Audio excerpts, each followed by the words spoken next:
19 मार्च 2017 ये वो दिन है जो उत्तर प्रदेश के इतिहास में दर्ज है।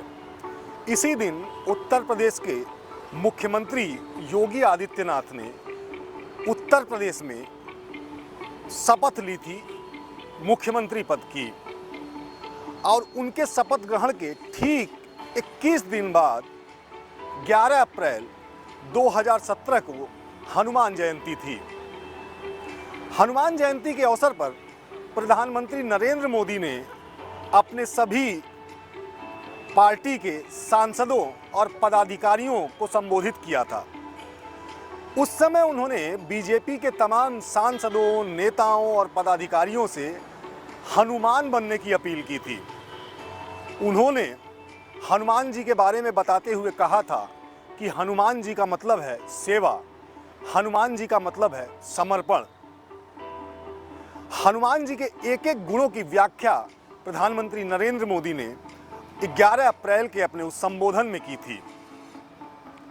और उस संबोधन के बाद ऐसा लगता है कि उत्तर प्रदेश के मुख्यमंत्री योगी आदित्यनाथ ने प्रधानमंत्री नरेंद्र मोदी के एक एक शब्द को गांठ बांध लिया था।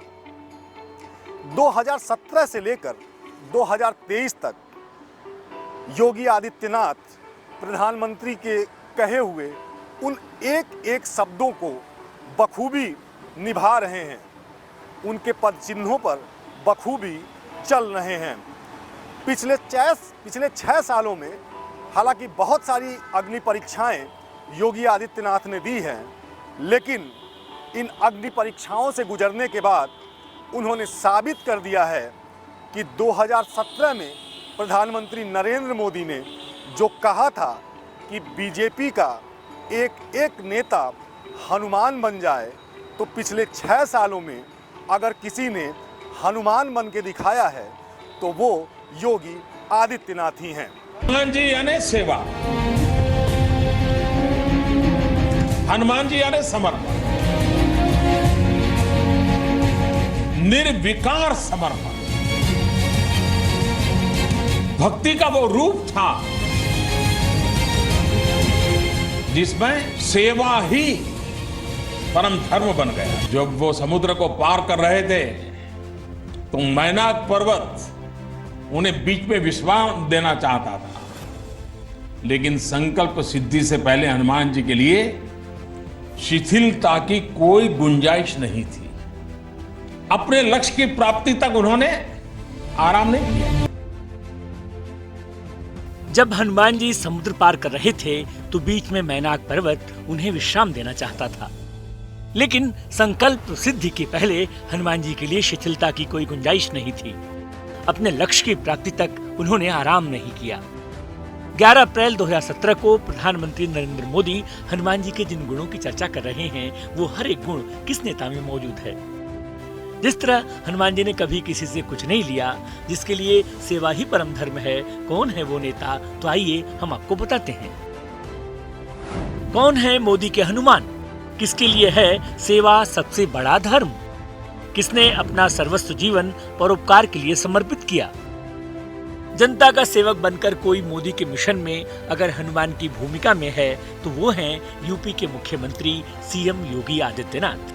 2017 में सीएम योगी आदित्यनाथ ने जब से यूपी की कमान संभाली, ऐसा कोई भी दिन नहीं गया होगा जब उन्होंने पीएम मोदी के पद चिन्हों पर चलने के अलावा और कुछ सोचा हो। सुबह से लेकर रात तक सिर्फ योगी आदित्यनाथ का मकसद जन कल्याण ही होता है। 2017 के अपने हनुमान जयंती के संबोधन के दौरान पीएम मोदी ने जो एक एक बातें हनुमान जी के बारे में कही थी, उसके एक एक शब्दों का अनुपालन आज तक सीएम योगी करते आए हैं। 2019 के लोकसभा चुनाव में सीएम योगी अपनी सरकार की उपलब्धियों को लेकर जनता के बीच गए और जनता ने भी लोकसभा चुनाव में 64 लोकसभा की सीटें बीजेपी की झोली में डाल दी। हालांकि 2019 में उत्तर प्रदेश के लोकसभा चुनाव में जानी दुश्मन कहे जाने वाली सपा और बीएसपी एक हो गई थी, लेकिन बावजूद इसके सीएम योगी और पीएम मोदी के विजय रथ को दोनों मिलकर रोक नहीं पाए। 2014 से लेकर के 2017 तक उत्तर प्रदेश में अखिलेश यादव जी के शासनकाल में केवल 17,000 प्रधानमंत्री आवास स्वीकृत करने का काम किया था, बना एक भी नहीं था। लेकिन योगी आदित्यनाथ जी ने केवल 5 वर्ष के अपने कार्यकाल में 44 लाख प्रधानमंत्री आवास बना करके जमीन पर उतार दिया। ये एक उदाहरण है कि उत्तर प्रदेश में प्रधानमंत्री जी की नीतियों को, उनके योजनाओं को जमीनी स्तर पर लोग उतारने में आज उत्तर प्रदेश नंबर 1 बना है। योगी आदित्यनाथ सरकार प्रधानमंत्री जी के सपनों को जमीनी स्तर पर साकार करने का काम कर रही है। योगी आदित्यनाथ जी अहर्निश परिश्रम करके प्रधानमंत्री जी के सपनों का भारत बनाने के लिए सपनों का उत्तर प्रदेश पल पल बनाने का काम कर रहे हैं। ये तो बस शुरुआत थी। सीएम योगी ने 2019 ही नहीं बल्कि 2022 की भी अग्नि परीक्षा में ये साबित कर दिया कि यूपी में उनके मुकाबले कोई भी विरोधी दल खड़ा नहीं हो सकता। विधानसभा चुनाव में सीएम योगी के नेतृत्व में दोबारा चुनाव लड़ा गया।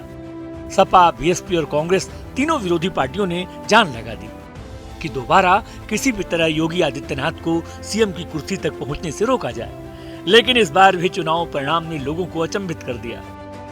37 साल बाद सीएम योगी ने एक बार फिर वो करिश्मा कर दिखाया जिसकी उम्मीद किसी को नहीं थी। विधानसभा चुनाव में अपने सहयोगी दलों के साथ 273 सीटों को जीतकर इतिहास बना दिया। एक बार फिर साबित करके दिखाया कि अगर देश में कोई नेता है जो पीएम मोदी के बताए गए मंत्रों को अपने जीवन में उतार सकता है तो वो योगी ही हैं। हालांकि इस बार भी योगी आदित्यनाथ के विरोधियों ने माहौल बनाया कि इस बार बीजेपी का शीर्ष नेतृत्व योगी आदित्यनाथ को सीएम के पद पर नहीं बैठाए। लेकिन इस बार भी प्रधानमंत्री नरेंद्र मोदी और बीजेपी के शीर्ष नेतृत्व ने सीएम योगी पर भरोसा जताया। उत्तर प्रदेश में योगी आदित्यनाथ की सरकार ने केंद्र सरकार की जितनी भी जन कल्याणकारी योजनाएं हैं उसको करीब करीब 100% जमीन पे उतारा है। यही वजह है कि भारतीय जनता पार्टी जनता के बीच में बहुत लोकप्रिय है और साथ में हर चुनाव में उसे कामयाबी मिलती है। ये एक तरीके से देखा जाए तो डबल इंजन की जो सरकार का कॉन्सेप्ट है वो पूरे तरीके से खरा उतर रही है उत्तर प्रदेश की सरकार। और ये बात सही है कि प्रधानमंत्री नरेंद्र मोदी के कामों को उत्तर प्रदेश में योगी आदित्यनाथ जी उसको आगे बढ़ा रहे हैं। बहुत से लोग ऐसा कहते हैं कि योगी आदित्यनाथ जी पूरी शिद्दत के साथ प्रधानमंत्री के जन कल्याण योजनाओं को, केंद्र सरकार की जन कल्याण योजनाओं को जनता के बीच लागू करके एक तरीके से एक अलग ही छवि उन्होंने बनाई है। सीएम योगी के लिए 6 सालों का सफर आसान नहीं था। कदम कदम पर योगी आदित्यनाथ को कई अग्नि परीक्षाओं से गुजरना पड़ा। कोविड जैसी महामारी का सामना योगी आदित्यनाथ की सरकार को करना पड़ा। 2 साल तक लगातार सरकार कोविड जैसी चुनौती से मजबूती के साथ लड़ती रही। पर सीएम योगी ने जिस तरह से इस गंभीर महामारी से निपट कर दिखाया उसकी सराहना सिर्फ देश प्रदेश में ही नहीं बल्कि पूरी दुनिया में हुई। चाहे प्रवासी मजदूरों को उनके घर पहुंचाना हो या अन्य प्रदेशों में अध्ययन करने वाले छात्रों को वापस प्रदेश में लाना हो, हर एक इम्तिहान में सीएम योगी ने वो कर दिखाया जो देखने और सुनने में असंभव सा लगता है। सीएम बनते ही योगी आदित्यनाथ ने कई महत्वपूर्ण फैसले लिए जो बीजेपी के लिए यूपी में संजीवनी का काम कर गया। क्या थे वो फैसले, आइए आपको बताते हैं क्यों यूपी के लिए योगी उपयोगी हैं। बिजली व्यवस्था हुई दुरुस्त। सीएम योगी ने सबसे पहला फैसला बिजली व्यवस्था को दुरुस्त करने का लिया। जिस प्रदेश की बिजली व्यवस्था को बीमारू कहा जाता था, सीएम योगी ने उसमें सुधार किया। गांव में 18 घंटे, तहसील में 22 घंटे, जिला मुख्यालय पर 24 घंटे विद्युत आपूर्ति सुचारू रूप से जारी रहे, इसकी व्यवस्था कराई। सीएम के इस फैसले से गांव से लेकर शहरों तक में रहने वाले लोग सीधे सीएम योगी के इस फैसले से लाभान्वित हुए और उन्होंने इस फैसले का खुलकर स्वागत किया।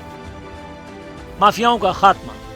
प्रदेश में माफियाओं का आतंक अपने चरम पर था। तमाम माफियाओं को राजनीतिक संरक्षण मिलता रहा था, जिसकी वजह से प्रदेश के माफिया बेलगाम हो गए थे। सीएम योगी ने साफ साफ मैसेज दिया कि माफिया या तो उत्तर प्रदेश छोड़ दें या अपराध करना छोड़ दें। सीएम योगी के इस अभियान का जबरदस्त असर हुआ। राजनीतिक संरक्षण पाकर संगठित रूप से अपराध करने वाले माफिया या तो जेल में चले गए या फिर सरकार की सख्ती के बाद उन्होंने अपराधों से तौबा कर ली। सड़कों का जाल। सीएम योगी ने एक के बाद एक एक्सप्रेसवे का निर्माण कार्य शुरू करवाया। पूर्वांचल एक्सप्रेसवे, बुंदेलखंड एक्सप्रेसवे जैसे निर्माण कार्य कराए, जिसकी बुंदेलखंड और पूर्वांचल के कई जनपद विकास की रफ्तार के साथ सीधे जुड़ गए और उत्तर प्रदेश देश का सबसे बड़ा ज्यादा एक्सप्रेस बनाने वाला राज्य बन गया। सरकारी योजनाओं का फायदा सीधे लाभार्थी को। सीएम योगी ने सरकार की तरफ से गरीबों के लिए चलाई जाने वाली योजनाओं से सीधे लाभार्थियों को जोड़ा। कई मॉनिटरिंग सिस्टम बनाए जिससे कि सरकारी योजनाओं का सीधा लाभ उनके लाभार्थियों तक पहुंचे। ये तो बस कुछ उदाहरण है। ऐसे न जाने कितने फैसले योगी आदित्यनाथ की सरकार ने लिए जिसका सीधा लाभ जनता तक पहुंचा। और सीएम योगी उत्तर प्रदेश की जनता के दिलों में उतर गए। इस समय उत्तर प्रदेश में निकाय चुनाव होने हैं। अभी तक बीजेपी के विरोधी दल अपने कार्यालयों और दफ्तरों में बैठकर जहां योजनाएं बनाने में जुटे हुए हैं, वहीं दूसरी तरफ योगी आदित्यनाथ 4 दिनों में ही 10 जिलों का दौरा करके बीजेपी प्रत्याशियों के पक्ष में जबरदस्त माहौल बना चुके हैं। इन तमाम पहलुओं पर नजर डालने के बाद ये कहने में कोई गुरेज नहीं है कि प्रधानमंत्री नरेंद्र मोदी ने आज से 6 साल पहले जो बातें कही थी उसे अगर किसी ने पूरा किया है तो वो हैं यूपी के सीएम योगी आदित्यनाथ। फिलहाल इस निकाय चुनाव के बाद 2024 का लोकसभा चुनाव भी सीएम के लिए किसी अग्नि परीक्षा से कम नहीं है। और अगर सीएम योगी 2024 की अग्नि परीक्षा को आसानी से पार कर लेते हैं तो फिर पूरे देश में ये साबित ही हो जाएगा कि प्रधानमंत्री नरेंद्र मोदी के असल हनुमान कोई और नहीं बल्कि योगी आदित्यनाथ ही हैं।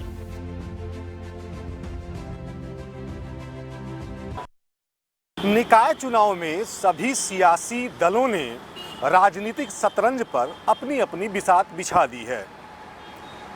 सपा, भाजपा, बसपा सभी इस बात में जुटे पड़े हैं कि किस तरीके से निकाय चुनावों में बेहतर प्रदर्शन किया जाए। सबने अपना अलग अलग फार्मूला तैयार कर लिया है। बीजेपी सबका साथ सबका विकास का नारा लेके चल रही है तो समाजवादी पार्टी बीएसपी के वोटों में सेंध लगाने की कोशिश कर रही है। ऐसे में उत्तर प्रदेश में बहुजन समाज पार्टी की मुखिया मायावती ने एक नया सियासी दांव चल दिया है। अब इस सियासी दांव से उत्तर प्रदेश में एम वोटों पर, एम समझ रहे हैं ना आप, एम वोटों पर अपना पुश्तैनी अधिकार समझने वाली पार्टी के नेता करता धरता परेशान हैं।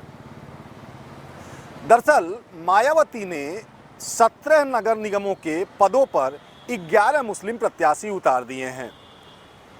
उधर समाजवादी पार्टी के नेता बसपा के दलित वोट बैंक में सेंध लगाने में लगे हुए थे, तो इधर बहन जी ने 17 में से 11 मुस्लिम उम्मीदवार उतार कर उनके वोट बैंक में सेंध लगाने का जबरदस्त फार्मूला तैयार किया है। अब फिलहाल इस फार्मूले का कितना असर होगा ये तो निकाय चुनावों के परिणाम के बाद हम और आप समझ ही लेंगे। लेकिन एक बात तय है कि बहन जी के इस सियासी दांव की वजह से समाजवादी पार्टी के नेताओं में खलबली मची हुई है। हालांकि जो समाजवादी पार्टी के नेता हैं उनका कहना है कि कुछ खास बिगड़ने वाला नहीं है। बहन जी तो पहले भी बीजेपी के फार्मूले पे काम कर रही थी और उन्होंने जो मुस्लिम प्रत्याशी उतारे हैं उसके पीछे मकसद यही है कि ज़्यादा से ज़्यादा समाजवादी पार्टी के प्रत्याशियों को नुकसान पहुंचाया जा सके। फिलहाल क्या कुछ निकल के सामने आने वाला है उसे जानने के लिए देखिए हमारी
चाचा और भाई की मौत का जिम्मेदार सरकार के साथ साथ सपा मुखिया को भी बताया है।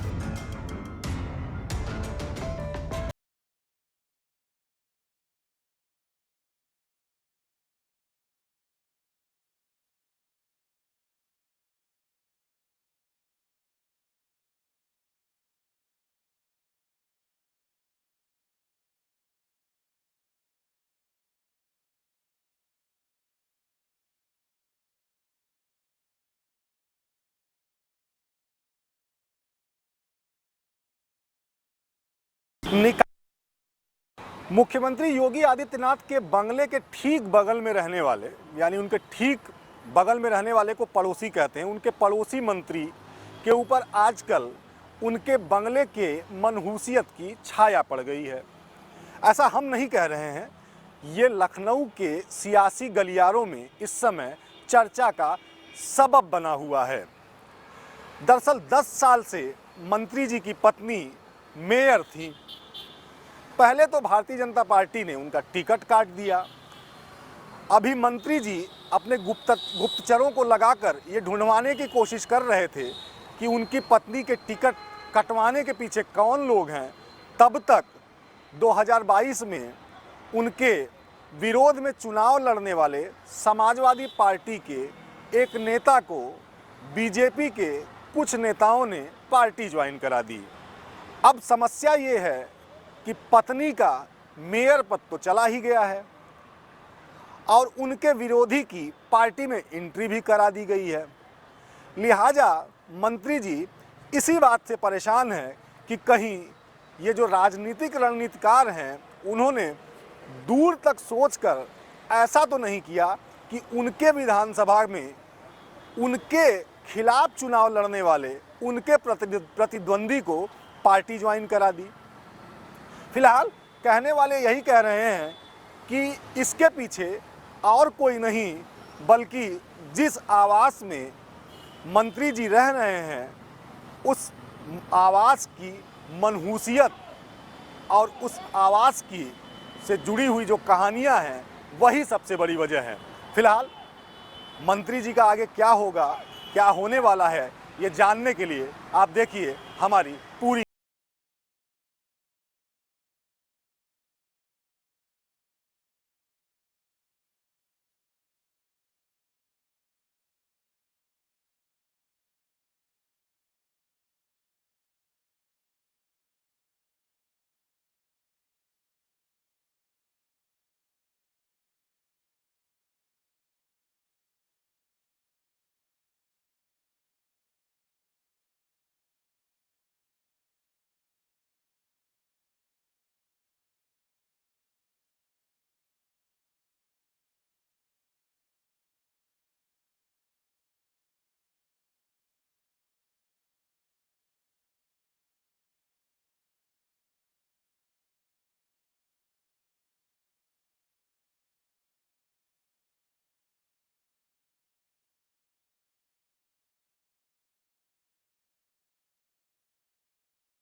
हालांकि मंत्री जी ने दिल्ली तक दौड़ लगाई पर कुछ नहीं हो पाया। अब सियासत में इस बात चर्चा हो रही है कि कहीं उनके विधानसभा में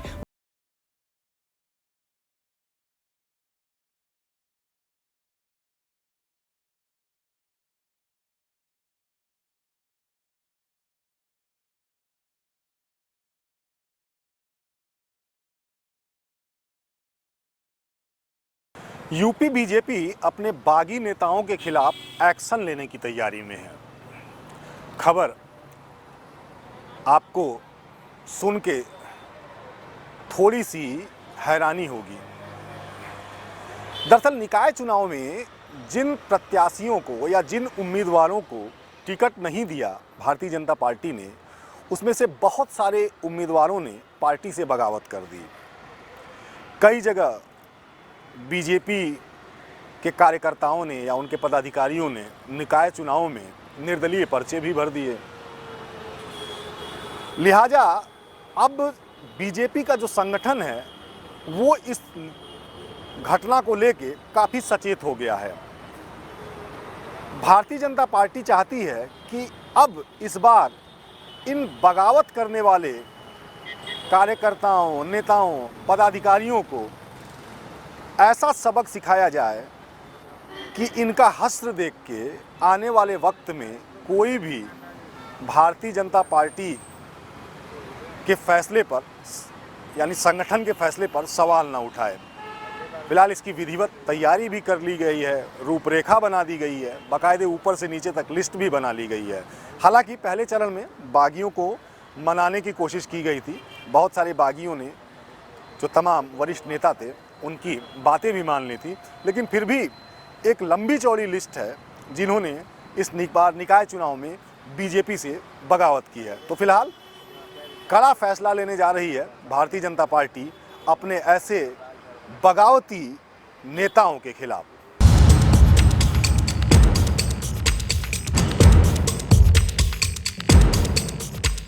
उत्तर प्रदेश में बीजेपी के बागी नेताओं की लिस्ट तैयार की जा रही है। बगावत करने वाले सभी नेताओं के खिलाफ कड़ी कार्रवाई करने का फैसला हुआ है। तय हुआ है कि एक्शन ऐसा होगा कि आगे के लिए बाकी नेताओं और कार्यकर्ताओं के लिए सबक बन जाए। इसके अगले लोकसभा चुनाव के लिए होमवर्क बेहतर तरीके से हो पाएगा। बीजेपी के नेता पार्टी के फैसले के खिलाफ जाने से पहले कई बार सोचेंगे। बागी नेताओं की पहचान करने के बाद सारे मामले अनुशासन कमेटी को भेजा जाएगा। उसके बाद इस पर एक्शन होगा। यूपी में इस बार निकाय चुनाव 2 चरणों में हो रहे हैं, जिनके लिए मतदान 4 और 11 मई को होंगे। दूसरे फेज में चुनाव के लिए नामांकन वापसी की आखिरी तारीख 27 अप्रैल थी। इस बार भी मेयर से लेकर नगर पालिका परिषद और पार्षद के चुनाव के लिए सैकड़ों नेता बागी बन गए। नामांकन का पर्चा भर दिया। पार्टी के संगठन मंत्री धर्मपाल सिंह और प्रदेश अध्यक्ष भूपेंद्र चौधरी ने सांसदों और विधायकों की बैठक बुलाई। मीटिंग में आए नेताओं से कहा गया कि आप सब जाकर अपने अपने संबंधों के हिसाब से बागी नेताओं को चुनाव न लड़ने के लिए समझाएं। फिर संगठन मंत्री धर्मपाल सिंह ने पश्चिमी यूपी का दौरा किया और खुद बागी नेताओं से जाकर मिले। किसी को समझाया तो किसी को फटकारा। अधिकतर नेता आखिरकार मान गए। कुछ को तो संगठन मंत्री धर्मपाल ने आगे एडजस्ट करने का भरोसा देते हुए समझा लिया। इस पर कई नेताओं ने नामांकन वापस ले लिया, लेकिन इसके बाद भी अभी भी बागियों की कमी नहीं है। लिहाजा इन बागियों के खिलाफ पार्टी सख्त कदम उठाने की तैयारी में है। न्यूज़ 1 इंडिया के लिए लखनऊ से मनीष पांडे की रिपोर्ट।